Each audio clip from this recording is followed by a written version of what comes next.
Ahojte klampiari, v júnovom čísle Strechy, fasády, izolácie som pre vás pripravil článok s názvom Tipy pre dokončovacie práce na streche. Čo tomto článku je? Zaoberám sa problematikou, ako efektívne robiť také dokončovacie roboty pri falcovanej krytine. Mnohí to poznáte, že veľká plocha sa urobí rýchlo, ale už potom nejaké vikiere alebo nejaké také menšie plochy, ktoré sú náročnejšie na montáž. Tam už sa strávite aj viac času a jednoducho potrebujete na to určitý iný prístup.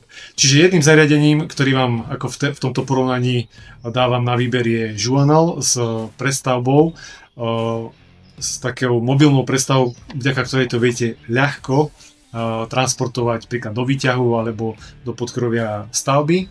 Ďalším zariadením je akumulátorový profilovací stroj, ktorý je veľmi ľahký a taktiež veľmi ľahko transportovateľný. Ideálny presne pre takéto malé plochy, ako sú vikiere a malé pultové strechy.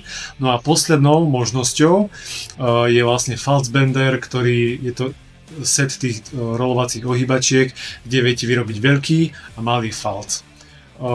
Je už len na vás, ktoré si vyberiete, ale v tomto článku sa pozerám aj na technické parametre, aj na všetky také tie plusy, minusy a tam si to viete pekne sami zhodnotiť. Budem rád, keď si ten časopis nájdete a ak máte nejaké otázky, môžete mi napísať do komentára alebo kľudne zavolajte. Čaute.